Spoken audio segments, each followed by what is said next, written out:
കത്തോലിക്ക വിശ്വാസ ജീവിതത്തിൽ നിന്നും ഞാൻ ഈ പെന്തക്കോസ്ത് വിശ്വാസ ജീവിതത്തിലേക്ക് കടന്നു വന്ന 3-4 വർഷങ്ങളായി. ഈ വർഷത്തിനിടയിൽ ഇന്ന് വരെയും ആരും എന്നോട് ചോദിക്കാത്ത ഒരു ചോദ്യം എൻ്റെ അടുത്ത ഒരു ബന്ധുവായ ഒത്തിരി സ്നേഹത്തോടെ നിൽക്കുന്ന ഒരു സഹോദരി എന്നോട് ചോദിച്ചു. അതിന് ബ്രദർ അവർക്ക് പറഞ്ഞു കൊടുക്കുവാൻ, അവർക്ക് പറയുവാൻ തക്ക വിധത്തിൽ ഒരു മറുപടി എനിക്ക് തരണമെന്ന് പറഞ്ഞു. അവർ ചോദിച്ച ചോദ്യം ഇതാണ്: ഇത്രയും പ്രബലമായ, കരുത്തുള്ള, ഉറപ്പുള്ള ഈ കത്തോലിക്ക സ്തവ വിട്ടിട്ട് എന്തുകൊണ്ടാണ് 4-3-7 പേരുള്ള ഈ പെന്തക്കോസ്ത് വിശ്വാസത്തിലേക്ക് നിങ്ങൾ കടന്നുപോയത് എന്ന് അവരോട് ചോദിച്ചപ്പോൾ അവർക്ക് തക്കതായ ഒരു മറുപടി കൊടുക്കുവാൻ അപ്പോൾ സാധിച്ചില്ല. പ്രിയ ദൈവമക്കളെ, ഇന്ന് നിങ്ങളോടും പലരോടും ഈ ചോദ്യങ്ങൾ ആരെങ്കിലും ഒക്കെ ചോദിച്ചിട്ടുണ്ടാവും. അവർക്ക് തക്കതായ ഒരു മറുപടി ചിലപ്പോൾ നമ്മൾ കൊടുത്തിട്ടുണ്ടാവും, ചിലപ്പോൾ നമുക്ക് കൊടുക്കുവാൻ സാധിക്കാതെ പോയിട്ടുണ്ടാവും. ദൈവം നമുക്ക് ഇങ്ങനെ ഒരു ഓൺലൈൻ മീറ്റിംഗ്, ഓൺലൈനിലൂടെ ഇത് കേൾക്കുവാനും കൊടുക്കുവാനും സന്ദേശം കൊടുക്കുവാനും ദൈവം ഇങ്ങനെ ഒരു ഓൺലൈൻ തന്നതിനെ ഓർത്ത് നന്ദി പറയുന്നു. കാരണം ഇന്നും ഈ മതത്തിന്റെ ബന്ധനത്തിൽ കിടക്കുന്നവർക്ക് എന്തുകൊണ്ടാണ് അവർ പുറത്തു വരാത്തത് എന്നുള്ളത് അവർ സത്യം അറിയാത്തത് കൊണ്ടാണ്. അവരെ മതമാകുന്ന കയറിൽ ബന്ധിച്ചു വച്ചിരിക്കുന്നത് കൊണ്ടാണ്. ഈ മതത്തിന്റെ ബന്ധനത്തിൽ നിന്നും അവരെ വിടുവിക്കണം. അതിന് സർവശക്തനായ ദൈവം കാലാകാലങ്ങളിൽ അതിനു വേണ്ടുന്ന മീഡിയകളിലൂടെയൊക്കെ ഈ സന്ദേശം ലോകം മുഴുവൻ അറിയിക്കുക. കാരണം ലോകം മുഴുവനും കർത്താവിന്റെ സുവിശേഷം എത്തേണ്ടതുണ്ട്. അതിനുവേണ്ടി ദൈവം നമുക്ക് തന്നിരിക്കുന്ന ഈ ചെറിയ മീഡിയ അതിനുവേണ്ടി ദൈവം ഉപയോഗിക്കട്ടെ. Praise the Lord, hallelujah. നമുക്ക് തിരുവചനത്തിലേക്ക് ഒന്ന് കടന്നു വരാം. 1 തിമോത്തിയോസിന്റെ പുസ്തകം 2-ാം അധ്യായം 4 മുതൽ 6 വരെയുള്ള തിരുവചനം ഒന്ന് വായിക്കാം. 1 തിമോത്തിയോസ് 2-ാം അധ്യായം 4 മുതൽ 6 വരെ. അവൻ സകല മനുഷ്യരും രക്ഷ പ്രാപിപ്പാനും സത്യത്തിന്റെ പരിജ്ഞാനത്തിൽ എത്തുവാനും ഇച്ഛിക്കുന്നു. ദൈവം ഒരുവനല്ലോ, ദൈവത്തിനും മനുഷ്യർക്കും മധ്യസ്ഥനും ഒരുവൻ, എല്ലാവർക്കും വേണ്ടി മറുവിധിയായി തന്നെത്താൻ കൊടുത്ത മനുഷ്യനായ യേശുക്രിസ്തു തന്നെ. Price the Lord, hallelujah. ആദത്തിന്റെ കാലം മുതൽ, ആദം ദൈവത്താൽ സൃഷ്ടിക്കപ്പെട്ട മനുഷ്യൻ, ആ മനുഷ്യനിലൂടെ വന്ന തലമുറകളാണ് ഈ ലോകത്തിലുള്ള സകല മനുഷ്യരും.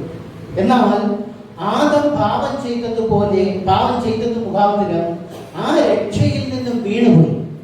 ആ രക്ഷയിൽ നിന്നും വീണുപോയ മനുഷ്യർ ഇന്ന് ആ രക്ഷ അനുഭവിക്കുവാൻ പറ്റാതെ അന്ധകാരത്തിലേക്ക് അവർ തള്ളപ്പെട്ടു. എന്നാൽ ഈ അന്ധകാരത്തിൽ നിന്നും അവരെ തിരിച്ചു കൊണ്ടുവരണം. അതുകൊണ്ടാണ് ഇവിടെ പറഞ്ഞിരിക്കുന്നത്, അവൻ സകല മനുഷ്യരും രക്ഷ പ്രാപിക്കുവാൻ സത്യത്തിന്റെ പരിജ്ഞാനത്തിൽ എത്തുവാൻ ഇച്ഛിക്കുന്നു. കണ്ടോ, ആ സത്യമൊന്നും നമ്മൾ അറിയണം, ആ പരിജ്ഞാനത്തിലേക്ക് എത്തണം. കാരണം ദൈവം ഒരാളെ ഉള്ളൂ എന്നും ദൈവത്തിനും മനുഷ്യനും മധ്യസ്ഥൻ ഒറ്റ ഒരുവനെ ഉള്ളൂ എന്നും തിരുവചനം പറയുക. കാരണം എല്ലാവർക്കും വേണ്ടി മറുവിലയായി തന്നെത്താൻ കൊടുത്ത മനുഷ്യനായ യേശു ക്രിസ്തു. അതുപോലെ അപ്പോസ്തല പ്രവൃത്തി 4:12 എന്താ പറയുന്നത്? മറ്റൊരുവരിലും രക്ഷയില്ല, നാം രക്ഷിക്കപ്പെടുവാൻ ആകാശത്തിന്റെ കീഴെ മനുഷ്യരുടെ ഇടയിൽ നൽകപ്പെട്ട വേറൊരു നാമവുമില്ല. Praise the Lord, hallelujah. അപ്പോൾ ദൈവത്തിന്റെയും മനുഷ്യന്റെയും ഇടയിൽ ഏക മധ്യസ്ഥൻ യേശുവാണെന്ന് പറയുന്നു. മറ്റൊരുവരിലും രക്ഷയില്ല എന്ന് വചനം പറയുമ്പോൾ ഈ മതം പഠിപ്പിക്കുകയാണ് യേശുവിൽ മാത്രമല്ല രക്ഷ, യേശുവിൽ മാത്രമല്ല രക്ഷ. കാരണം മറിയത്തിലൂടെ രക്ഷപ്പെടാം എന്ന് അവർ പഠിപ്പിക്കുക. യേശുവിനെ ഈ ഭൂമിയിലേക്ക് മനുഷ്യരാശിയുടെ രക്ഷയ്ക്ക് വേണ്ടി സ്വർഗത്തിൽ നിന്നും ഇറങ്ങി വരുവാൻ ഒരു സ്ത്രീ ആവശ്യമായിരുന്നു. കാരണം അവൻ മനുഷ്യ രൂപത്തിൽ വരണമായിരുന്നു. ആ മനുഷ്യ രൂപത്തിൽ വരേണ്ടത് കൊണ്ട് ആ ദൈവം തെരഞ്ഞെടുത്ത ഒരു സ്ത്രീയാണ് മറിയ. കാരണം ഗലാത്യ ലേഖനം 4-ാം അധ്യായം 4-5 തിരുവചനം അവിടെ എന്താ പറയുന്നത്?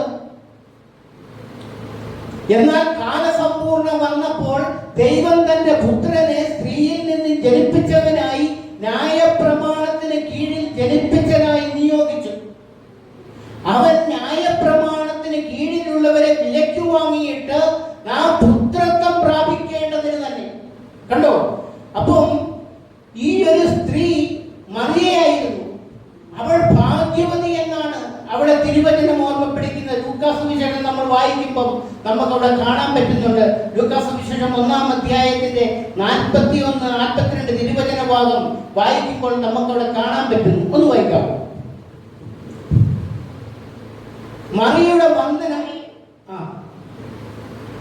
മറിയയുടെ വന്ദനം എലിസബത്ത് കേട്ടപ്പോൾ പിള്ള അവളുടെ ഗർഭത്തിൽ തുള്ളി.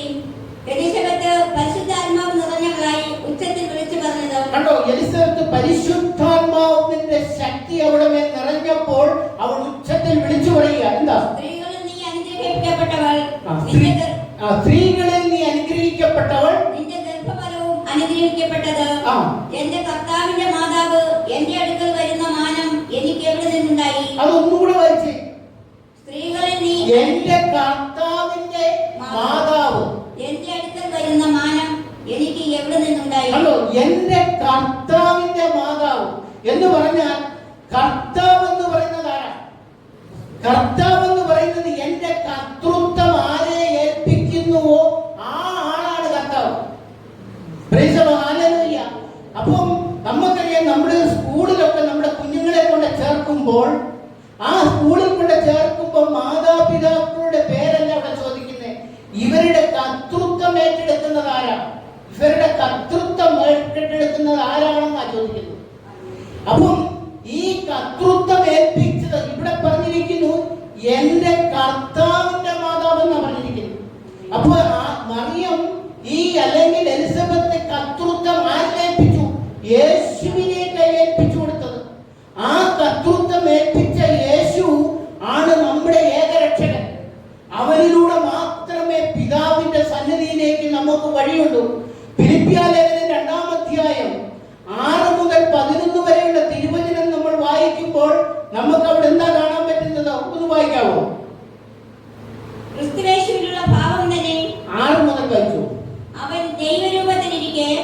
ദൈവരൂപത്തിലിരിക്കെ ദൈവത്തോടുള്ള സമത്വം മുറുകെ പിടിച്ചുകൊള്ളണമെന്ന് വിചാരിക്കാതെ ദാസരൂപമെടുത്ത് മനുഷ്യ സാദൃശ്യത്തിലായി തന്നെത്താൻ ഒഴിച്ച് വേഷത്തിൽ മനുഷ്യനായി വിളങ്ങി തന്നെത്താൻ താഴ്ത്തി മരണത്തോളം ക്രൂശിന്റെ മരണത്തോളം തന്നെ അനുസരണമുള്ളവനായി തീർന്നു. അതുകൊണ്ട് ദൈവവും അവനെ ഏറ്റവും ഉയർത്തി സകല നാമത്തിനും മേലായ നാമം നൽകി. അങ്ങനെ യേശുവിന്റെ നാമത്തിങ്കൽ സ്വർലോകന്റെയും ഭൂലോകന്റെയും അധോലോകന്റെയും മുഴങ്കാലൊക്കെയും മടങ്ങുകയും എല്ലാ നാവും യേശു ക്രിസ്തു കർത്താവ് എന്ന് പിതാവായ ദൈവത്തിന്റെ മഹത്വത്തിനായി ഏറ്റുപറയുകയും ചെയ്യേണ്ടി വരും. കണ്ടോ? കർത്താവായ യേശു നമുക്ക് വേണ്ടി ആ ദൈവത്വം വെടിഞ്ഞുകൊണ്ട് ഈ ഭൂമിയിലേക്ക് ജഡരൂപം എടുത്തു വന്നു കണ്ട് ആ വന്ന സകലരുടെയും മുഴങ്കാലും മടക്കി, സ്വർലോകരുടെയും അധോലോകരുടെയും എല്ലാം മുഴങ്കാലുകളും മടക്കിക്കൊണ്ട് യേശുവേ നീ കർത്താവാകുന്നു എന്ന് വിളിച്ചു പറയുന്ന ഒരു കാലമാണ്. ആ കാലം അങ്ങനെ പറയുമ്പോൾ മതം എന്താ പഠിപ്പിക്കുന്നത്? മതം പഠിപ്പിക്കുക സ്വർലോകത്തിന്റെ രാജ്ഞി, ഭൂലോകത്തിന്റെ രാജ്ഞി, രോഗിയുടെ സങ്കേതം, പീഡിതരുടെ ആശ്വാസം എന്ന് പറയുമ്പോൾ യേശുവിന്റെ ക്രൂശുമരണത്തിന് ഒരു വിലയും കാണിക്കാതെ, ഒരു വിലയും കൽപ്പിക്കാതെ അതിനെ ചവിട്ടിക്കളയുക. പ്രിയ ദൈവമക്കളെ, ഇത് നിങ്ങൾ കേൾക്കുന്നവർ, ഈ ഓൺലൈനിലൂടെ ഇത് കേൾക്കുന്നവർ മനസ്സിലാക്കണം. നമ്മളെ വഞ്ചിക്കുകയാ, ദുഷ്ടനായ പിശാച് വഞ്ചിക്കുകയാ. ഈ സത്യം നിങ്ങൾ അറിയണം. ഈ സത്യം നിങ്ങൾ അറിയാത്തിടത്തോളം കാലം നിങ്ങൾക്ക് വലിയ ശിക്ഷയുണ്ടാകും ദൈവസന്നിധിയിൽ. ഈ ഭൂമിയിൽ തന്നെ നിങ്ങൾ അതിന്റെ ശിക്ഷ അനുഭവിക്കേണ്ടി വരുമെന്ന് തിരുവചനം ഓർമ്മിപ്പിക്കുക. എബ്രായർക്ക് എഴുതിയ ലേഖനം 10-ാം അധ്യായത്തിന്റെ 29 മുതലുള്ള തിരുവചനം ഒന്ന് വായിച്ച്. ദൈവപുത്രനെ ചവിട്ടിക്കളയുകയും തന്നെ വിശുദ്ധീകരിച്ച നിയമരക്തത്തെ മലിനമെന്ന് നിരൂപിക്കുകയും കൃപയുടെ ആത്മാവിനെ നിന്ദിക്കുകയും ചെയ്താൽ എത്ര കഠിനമേറിയ ശിക്ഷയ്ക്ക് പാത്രമാകുമെന്ന് വിചാരിപ്പിൻ. കണ്ടോ? അടുത്തത്, പ്രതികാരം എനിക്കുള്ളത്, ഞാൻ പകരം കിട്ടും എന്നും കർത്താവ് തന്റെ ജനത്തെ ന്യായം വിധിക്കുമെന്നും അരുളി ചെയ്തവനെ നാം അറിയുന്നുവല്ലോ. ജീവനുള്ള ദൈവത്തിന്റെ കയ്യിൽ വീഴുന്നത് ഭയങ്കരം. കണ്ടോ? ജീവനുള്ള ദൈവത്തിന്റെ കയ്യിൽ വീഴുന്നത് ഭയങ്കരം. പക്ഷേ നമ്മൾ ഈ സത്യം അറിയാതെ, ഈ വചനത്തിന്റെ വർമ്മങ്ങളെ അറിയാതെ, മതവും മതപുരോഹിതന്മാരും നമുക്ക് പറഞ്ഞു തരുന്നതാണ് സത്യമെന്ന് വിചാരിച്ച് നമ്മൾ ആ അന്ധകാരത്തിന്റെ കെട്ടിൽ കിടക്കുകയാണ്. അതിന്റെ ഫലം എന്താ? കാരണം 2 പത്രോസിന്റെ പുസ്തകം 2-ാം അധ്യായം 1-2 തിരുവചനം എന്താ അവിടെ പറയുന്നത്? ഒന്ന് വായിക്കാവോ? 2 പത്രോസ് 2-ാം അധ്യായം 1-2 വാക്യം. എന്നാൽ കള്ളപ്രവാചകന്മാരും ജനത്തിന്റെ ഇടയിൽ ഉണ്ടായിരുന്നു. അങ്ങനെ നിങ്ങളുടെ ഇടയിലും ദുരുപദേഷ്ടാക്കന്മാർ ഉണ്ടാകും. അവർ നാശകരമായ മതഭേദങ്ങളെ നുഴയിച്ച് നിങ്ങളെ വിലയ്ക്കു വാങ്ങിയ നാഥനെ തള്ളിപ്പറഞ്ഞ് ശീഘ്രനാശം വരുത്തും. കണ്ടോ? നിങ്ങൾക്ക് തന്നെ ശീഘ്രനാശം വരുത്തുമെന്ന്. കാരണം ഈ സത്യമറിയാതെ ഓരോ ദിവസവും സ്വർഗത്തിന്റെ രാജ്ഞിയാണ്, ഭൂമിയുടെ രാജ്ഞിയാണ് എന്നൊക്കെ പറഞ്ഞ് രോഗിയുടെ സങ്കേതമാണ്, പീഡിതരുടെ ആശ്വാസമാണെന്ന് ഓരോ പ്രാവശ്യവും ഉരുവിടും തോറും വിലയ്ക്കു വാങ്ങിയ നാഥനെ തള്ളിപ്പറയുക. അവന്റെ ജീവരക്തത്തെ നമ്മൾ ചവിട്ടിക്കളയുക. കൃപയുടെ ആത്മാവിനെ നമ്മൾ നിന്ദിക്കുകയാണ് ചെയ്യുന്നത്. ഇതിന്റെ ഫലമായി നമുക്ക് എന്ത് സംഭവിക്കും? നിത്യത നഷ്ടപ്പെടുക മാത്രമല്ല, നമ്മുടെ ആത്മീയ ജീവിതം മുഴുവൻ തകർന്ന് തരിപ്പണമായി നമ്മൾ ഈ ലോകത്തിൽ മറ്റുള്ളവർ ജീവിക്കുന്നത് പോലെ എവിടെയെങ്കിലും ഒന്ന് രക്ഷപ്പെടണമെന്നുള്ള ഒരു ചിന്ത മാത്രം, ഭൗതിക നേട്ടങ്ങൾക്ക് മാത്രമായി പോകുന്നു നമ്മുടെ ജീവിതം. അതുകൊണ്ട് നിങ്ങൾ ഈ ആത്മീയ ജീവിതം ആഗ്രഹിക്കുന്നുവെങ്കിൽ സത്യം അറിയണം ദൈവമക്കളെ. ജീവനുള്ള ഏക ദൈവത്തിൽ ആത്മാവിലും സത്യത്തിലും ആരാധിക്കണം. ആത്മാവിലും സത്യത്തിലുമാണ് നമ്മൾ ദൈവത്തെ ആരാധിക്കേണ്ടത്. ശേഷമുള്ള കാലം ജീവിച്ചാൽ നിത്യ നരകത്തിൽ നിന്നും നമുക്ക് രക്ഷ പ്രാപിക്കാൻ പറ്റും. അല്ലെങ്കിൽ ഉണ്ടല്ലോ, ആ നിത്യ സൗഭാഗ്യം നമുക്ക് നഷ്ടപ്പെട്ടു പോകും. ആ നിത്യ സൗഭാഗ്യം ദൈവത്തോട് കൂടെ ആ കർത്താവിന്റെ മുഖം കണ്ട് നമുക്ക് ആരാധിക്കണം. അപ്പോൾ ഈ സത്യത്തിലേക്ക് നമ്മൾ കടന്നു വരണമെന്നാണ് ഞാൻ ആഗ്രഹിക്കുന്നത്. ദൈവമക്കളെ, നമ്മുടെ ജീവിതം കുറച്ച് നാളെ നമുക്കറിയുള്ള ജീവിതമുള്ളൂ. ആ ജീവിതം നഷ്ടപ്പെടുത്തി കളയരുത്. ഈ സത്യം അറിയണം. യേശു ക്രിസ്തുവിലൂടെ അല്ലാതെ മറ്റൊരു രക്ഷയില്ല. ആ മറ്റൊരു രക്ഷയില്ലാത്തിടത്തോളം കാലം നമ്മൾ, കാരണം വഴിയും സത്യവും ജീവനും ഞാനാകുന്നു, എന്നിലൂടെ അല്ലാതെ ഒരുവനും പിതാവിന്റെ സന്നിധിയിൽ എത്തുവാൻ പറ്റുകയില്ല എന്ന് അസന്നിഗ്ധമായി തിരുവചനം നമ്മളെ ഓർമ്മപ്പെടുത്തുമ്പോൾ ഇവിടെ പറയുന്നു, നീ ഉടമ്പടി എടുത്തു. ആ ഒരു ഉടമ്പടിക്ക് പൈസ കൊടുക്കണം. ആ ഉടമ്പടിക്ക് കാശ് കൊടുത്ത് ഉടമ്പടി എടുത്താൽ നിന്റെ ഉദ്ദിഷ്ട കാര്യം നടക്കും. എന്താ? നിന്റെ മകളുടെ വിവാഹം നടക്കും, നിനക്ക് വീട് വെക്കാൻ പറ്റും, നിനക്ക് കാർ മേടിക്കാൻ പറ്റും, നിനക്ക് ഗൾഫിൽ പോകാൻ പറ്റും, നിനക്ക് പാശ്ചാത്യ രാജ്യത്ത് പോകാൻ പറ്റും, നിന്റെ മക്കൾക്ക് ഉന്നത വിദ്യാഭ്യാസം നടക്കും. ഇതിനല്ലേ നീ ഉടമ്പടി എടുക്കുന്നത്? ഇത് മുഴുവൻ സാത്താൻ തരും. പക്ഷേ നീ സത്യത്തിന്റെ പരിജ്ഞാനം അറിയരുത്. ഈ സത്യത്തിന്റെ പരിജ്ഞാനത്തിലേക്ക് നീ കടന്നു വരരുത്. ഈ ഒരൊറ്റ ലക്ഷ്യമേ സാത്താനുള്ളൂ. ഇതെല്ലാം നിനക്ക് തന്നുകൊണ്ടിരിക്കും. കാരണം യേശുവിലേക്ക് നീ കടന്നു വന്നേ, ആ രക്ഷയിലേക്ക് ഒന്ന് കടന്നു വന്നേ. ആ രക്ഷയിലേക്ക് വന്നാൽ കർത്താവ് നിന്നെ അനുഗ്രഹിക്കും. ഇതെല്ലാം നിനക്ക് കർത്താവ് തരും. ഒരു ഉടമ്പടിയും എടുക്കണം. കർത്താവിന്റെ സന്നിധിയിൽ നമുക്ക് ഒരൊറ്റ ഉടമ്പടിയേ ഉള്ളൂ. അതിന് കാശും കൊടുക്കണ്ട. ആ ഒരു ഉടമ്പടി എന്നതാ? റോമാക്കാർക്ക് എഴുതിയ ലേഖനം 12-ാം അധ്യായം 1-2 വാക്യം ഒന്ന് വായിച്ചേ. സഹോദരന്മാരെ, ഞാൻ ദൈവത്തിന്റെ മനസ്സലിവ് ഓർപ്പിച്ച് നിങ്ങളെ പ്രബോധിപ്പിക്കുന്നു. സഹോദരന്മാരെ, ഞാൻ ദൈവത്തിന്റെ മനസ്സലിവ് ഓർപ്പിച്ച് നിങ്ങളെ പ്രബോധിപ്പിക്കുന്നു. നിങ്ങൾ ബുദ്ധിയുടെ ആരാധനയായി നിങ്ങൾ ബുദ്ധിയുള്ള ആരാധനയായി നിങ്ങളുടെ ശരീരങ്ങളെ ജീവനും വിശുദ്ധിയും ദൈവത്തിന് പ്രസാദമുള്ള യാഗമായി സമർപ്പിപ്പീൻ. കണ്ടോ? നിങ്ങളുടെ ശരീരത്തെ, ഈ ശരീരം എന്ന് പറയുന്ന 5 ഇന്ദ്രിയങ്ങളെ, ഈ 5 ഇന്ദ്രിയങ്ങളെ ജീവനും വിശുദ്ധിയുമുള്ള ആരാധനയായി ദൈവത്തിന് സമർപ്പിക്കാൻ. എന്നിട്ടോ ഈ ലോകത്തിന് അനുരൂപരാകാതെ നന്മയും പ്രസാദവും പൂർണ്ണതയുമുള്ള ദൈവഹിതം ഇന്നതെന്ന്. അപ്പൊ ഈ ലോകത്തിന് അനുരൂപരാകരുതെന്ന് പറഞ്ഞാൽ എന്താ? ഈ ലോകത്തിലുള്ള മനുഷ്യൻ അന്വേഷിക്കുന്നത് എന്താ? ഈ ലോകത്തിലൊരു സുഖജീവിതം, സുരക്ഷിതമായ ഒരു ജീവിതം, സന്തോഷകരമായ ജീവിതം എന്ന് പറഞ്ഞാൽ അവരാഗ്രഹിക്കുന്നത് ഭൗതിക നന്മകളാണ്. ഈ ലോകത്തിന്റെ മനുഷ്യൻ ആഗ്രഹിക്കുന്നത്. അപ്പൊ നീയും ഈ ലോകത്തിന് അനുരൂപനാകാൻ ഇടവരാതെ ആ നന്മയും പ്രസാദവും പൂർണ്ണതയുമുള്ള ദൈവഹിതം എന്നതാണെന്ന് അന്വേഷിക്കണം.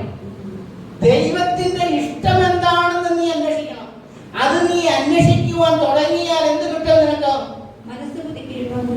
മനസ്സ് പുതുക്കി നീ രൂപാന്തരപ്പെട്ടാൽ അവന്റെ രാജ്യവും നീതി നീ അന്വേഷിക്കാൻ തുടങ്ങും.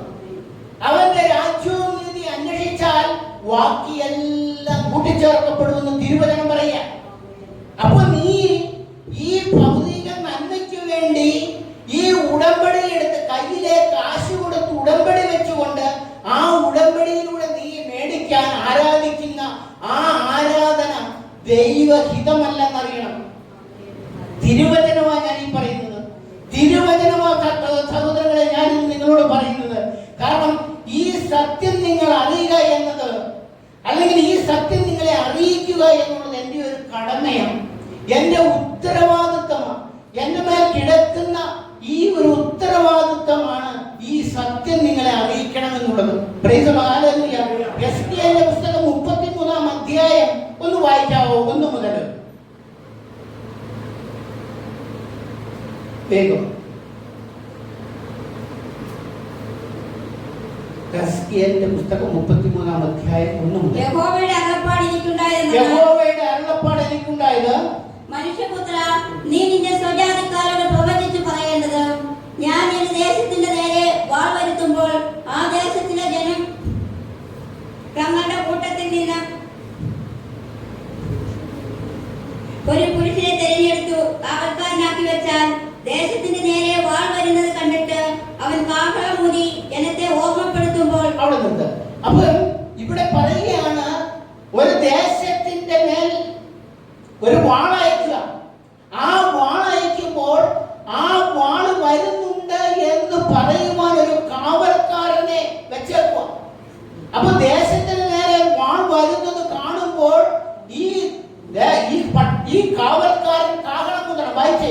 അവൻ കാഹളമൂതി ജനത്തെ ഓർമ്മപ്പെടുത്തുമ്പോൾ ആരെങ്കിലും കാഹളനാദം കേട്ട് കരുതിക്കൊള്ളാതെ ഇരുന്നാൽ വാൾ വന്ന് അവനെ ഛേദിച്ചു കളയുന്നുവെങ്കിൽ അവന്റെ രക്തം അവന്റെ തലമേൽ തന്നെ ഇരിക്കും. കണ്ടോ? കാഹളം ഊതിയിട്ട് അല്ലേ, കാഹളം കേട്ട് കരുതിക്കൊള്ളാതെ ഇരുന്നാൽ ആ കാഹളത്തിന്റെ ഒച്ചയവൻ കേട്ടു. പക്ഷേ അവൻ അതിനെ അവഗണിച്ച് കളഞ്ഞാൽ അവന്റെ തല ഛേദിക്കപ്പെട്ടാൽ ആ ശിക്ഷ അവന്റെ മേൽ തന്നെ ഇരുന്നു. എന്നിട്ടോ അടുത്തവ, അവൻ കാഹളനാദം കേട്ടിട്ട് കരുതിക്കൊണ്ടില്ല, അവന്റെ രക്തം അവന്റെ മേലിരിക്കും. കരുതിക്കൊണ്ടിരുന്നു അവൻ തന്റെ പ്രാണനെ രക്ഷിക്കുമായിരുന്നു.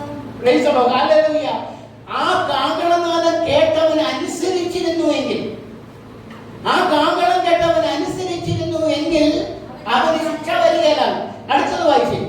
എന്നാൽ കാവൽക്കാരൻ വാൾ വരുന്നത് കണ്ട് കാഹളമൂതാതെയും ജനം കരുതിക്കൊള്ളാതെയും ഇരുന്നിട്ട് വാൾ വന്ന് അവരുടെ ഇടയിൽ നിന്ന് ഒരുത്തിനെ ഛേദിച്ചു കളയുന്നുവെങ്കിൽ ഇവൻ തന്റെ അകൃത്യ നിമിത്തം ഛേദിക്കപ്പെട്ടു പോയി, എങ്കിലും അവന്റെ രക്തം ഞാൻ കാവൽക്കാരനോട് ചോദിക്കും. കണ്ടോ? ഈ കാവൽക്കാരനെ ഊതാതിരുന്നാൽ, കാഹളം ഊതാതിരുന്നാൽ, മറ്റവൻ മാനസാന്തരപ്പെടാതെയും ഇരുന്നാൽ അതിന്റെ ശിക്ഷ ഈ കാവൽക്കാരനോട് ചോദിക്കുമെന്ന് പറഞ്ഞിട്ട് അടുത്ത 6-ാം വാക്യം മുതൽ വായിച്ചേ. എന്നാൽ കാവൽക്കാരൻ വാൾ വരുന്നത് കണ്ട് കാഹളം ഊതാതെയും ജനം കരുതിക്കൊള്ളാതെയും ഇരുന്നിട്ട് വാൾ വന്ന് അവരുടെ ഇടയിൽ നിന്ന് ഒരുത്തനെ ഛേദിച്ചു കളയുന്നുവെങ്കിൽ ഇവൻ തന്റെ അകൃത്യ നിമിത്തം ഛേദിക്കപ്പെട്ടു പോയി എങ്കിലും അവന്റെ രക്തം ഞാൻ കാവൽക്കാരനോട് ചോദിക്കും.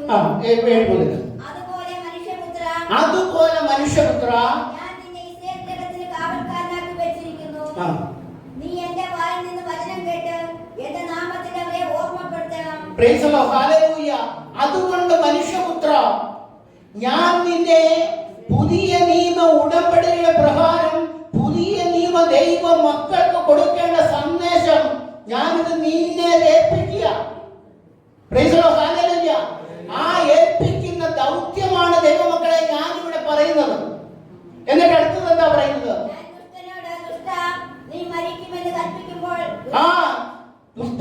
നീ നിന്റെ പാപം വിട്ട് നിന്റെ ആരാധനാ ക്രമം എവിടെയാണെന്ന് നോക്കണം. യേശു ക്രിസ്തുവിലേക്ക് നീ തിരിയണം. സത്യ ദൈവത്തിലേക്ക് നീ തിരിയണം. ആത്മാവിലും സത്യത്തിലും നീ ആരാധിക്കണം. നിന്നെ വില കൊടുത്തു മേടിച്ച് നിന്നെ ഇന്ന് ഈ കൃപയിൽ നിർത്തിയിരിക്കുന്ന ഈ കൃപയുടെ ആത്മാവിനെ നീ ചവിട്ടിക്കളയരുത്. നിനക്ക് വേണ്ടി രക്തമൊഴുക്കി നിന്നെ വില കൊടുത്തു മേടിച്ച യേശു ക്രിസ്തുവിനെ നീ തള്ളിപ്പറയരുത്. അവനെ മാത്രം നീ ആരാധിക്കണം. ആ ആരാധിക്കേണ്ട സ്ഥാനത്ത് ഇന്ന് നീ പൈസ കൊടുത്ത് ഉടമ്പടി വെച്ചുകൊണ്ട് ഈ കൃപയെ നീ തള്ളിക്കളയുമ്പോൾ ഈ ലോകത്തിന്റെ മോഹങ്ങളിലേക്കും ഈ ലോകത്തിന്റെ സുഖസൗകര്യങ്ങളിലേക്കും മാത്രമായി നീ ഉടമ്പടി വെച്ചുകൊണ്ട് നിന്റെ ആരാധനയെ മാറ്റുമ്പോൾ നീ ആരെയാണ് ആരാധിക്കുന്നതെന്ന് നീ തിരിച്ചറിയണം. അടുത്ത വായിക്ക്. ദുഷ്ടൻ തന്റെ വഴി വിട്ടുതിരിവാൻ കരുതിക്കൊള്ളത്തക്കവണ്ണം നീ അവനെ പ്രബോധിപ്പിക്കാതിരുന്നാൽ ദുഷ്ടൻ തന്റെ അകൃത്യ നിമിത്തം മരിക്കും. Price the Lord, hallelujah. ഈ പറയുന്ന വചനം നിങ്ങൾ കേൾക്കാതിരുന്നു വീണ്ടും നിങ്ങൾ ഈ പഴയ ആരാധനയിലേക്ക് പോയാൽ നിങ്ങൾ നശിച്ചു പോകും. ആ നാശത്തിന് ഞാൻ ഉത്തരവാദിയല്ല എന്ന് തിരുവചനം വ്യക്തമാക്കുക. എന്നെ ഏൽപ്പിച്ച ദൗത്യം ഈ ഓൺലൈനിലൂടെ ഞാൻ നിങ്ങൾക്ക് പകർന്നു തരികയാണ്. ദൈവമക്കളെ, നിങ്ങൾ നിങ്ങളുടെ കയ്യിലുള്ള തിരുവചനം ഒന്ന് പരിശോധിച്ചു നോക്കണം. ഞാൻ ഈ പറയുന്നത് തെറ്റാണോ എന്ന് നിങ്ങൾ പരിശോധിക്കണം. അതിന് വചനത്തിന്റെ അധ്യായവും വാക്യവും പറഞ്ഞുകൊണ്ട് ഞാൻ ഈ ഓൺലൈനിലൂടെ നിങ്ങളോട് സംസാരിക്കുന്നത്. കാരണം ദൈവത്തിന്റെ വചനത്തിന് മാറ്റമില്ല. ആ ദൈവത്തിന്റെ വചനത്തെ തള്ളിക്കളഞ്ഞുകൊണ്ട് ഈ മതങ്ങൾ ഉണ്ടാക്കുന്ന വേദങ്ങളെ നിങ്ങൾ പഠിച്ചുകൊണ്ട് നിങ്ങളെ ശീഘ്രത്തിൽ നാശത്തിലേക്ക് തള്ളിക്കളയുവാൻ ദുഷ്ടനായ പിശാച് തന്ത്രങ്ങളും കെണികളും ഉപയോഗിക്കുമ്പോൾ സത്യവിശ്വാസികളായ ദൈവത്തിന്റെ മക്കളെ നിങ്ങൾ നിത്യ നരകത്തിലേക്ക് പോകാൻ ഇടവരരുത്. Praise the Lord, hallelujah. നമ്മൾ തുടങ്ങിയത് എവിടെയാ? 1 തിമോത്തിയോസിന്റെ പുസ്തകം 2-ാം അധ്യായത്തിന്റെ 4 മുതലുള്ള വചനം. ആ 4-ാം വാക്യം ഒന്നും കൂടെ ഉച്ചരിച്ചുകൊണ്ട് ഞാൻ എന്റെ ശുശ്രൂഷ അവസാനിപ്പിക്കാം. അവൻ സകല മനുഷ്യനും രക്ഷ പ്രാപിക്കുവാനും സത്യത്തിന്റെ പരിജ്ഞാനത്തിൽ എത്തുവാനും ഇച്ഛിക്കുന്നു. ഈ സത്യത്തിന്റെ പരിജ്ഞാനം നിങ്ങൾക്ക് ലഭിക്കണം. ഈ സത്യത്തിന്റെ പരിജ്ഞാനം നിങ്ങളിൽ നിറയണം. ഒരു നിമിഷം നമുക്കൊന്ന് പ്രാർത്ഥിക്കാം. കർത്താവേ, അവിടുത്തെ തിരുസന്നിധിയിൽ കർത്താവേ, ഞങ്ങളിതാ ഈ ദൈവമക്കളെ നിന്റെ കരങ്ങളിൽ സമർപ്പിച്ച് പ്രാർത്ഥിക്കുന്നു. ഈ ഓൺലൈനിലൂടെ കേൾക്കുന്ന മക്കളെ, ഈ സഭയിലിരിക്കുന്ന മക്കളെ കർത്താവേ, ദുഷ്ടനായ പിശാച് വഴിതെറ്റിക്കുവാൻ ഇടവരാതെ അവർ സത്യത്തിന്റെ പരിജ്ഞാനത്തിലും കർത്താവേ ആ കൃപയിലും നിറഞ്ഞു നിന്നുകൊണ്ട് ആ കൃപയുടെ ആത്മാവിനെ ചവിട്ടിക്കളയുവാൻ ഇടവരാതെ, വില കൊടുത്തു മേടിച്ച യേശു ക്രിസ്തുവിനെ തട്ടിക്കളയുവാൻ ഇടവരാതെ ആ രക്ഷയിലേക്ക് കടന്നു വരേണ്ടതിന് കർത്താവിന്റെ കൃപ ചൊരിയണം. പിതാവിനാൽ ആകർഷിക്കപ്പെടാതെ ഒരുവരും എന്റെ അടുത്ത് വരികയില്ല എന്ന ആ തിരുവചനം ഓർമ്മപ്പെടുത്തുന്നു. കർത്താവേ, യേശുവേ, അവിടുത്തെ കരങ്ങളിലേക്ക് മക്കളെ സമർപ്പിച്ച് പ്രാർത്ഥിക്കുന്നു. അവിടുത്തെ കൃപയുടെ സാന്നിധ്യം ഇപ്പോൾ ഇവിടെ വ്യാപരിക്കണമെന്ന് പ്രാർത്ഥിക്കുന്നു. ഈ ഓൺലൈനിലൂടെ കേൾക്കുന്ന മക്കളുടെ മേൽ ഈ സത്യം അറിയണം. പരിശുദ്ധാത്മാവിന്റെ കൃപ അവരുടെ മേൽ ഇറങ്ങണം. കർത്താവേ, ദുഷ്ടപിശാചിന്റെ തന്ത്രത്തിൽ നിന്നും കെണിയിൽ ആ മക്കളെ വിടുവിക്കണമെന്ന് പ്രാർത്ഥിക്കുന്നു. യേശു ക്രിസ്തുവിന്റെ നാമത്തിൽ തന്നെ ആമേൻ, ആമേൻ.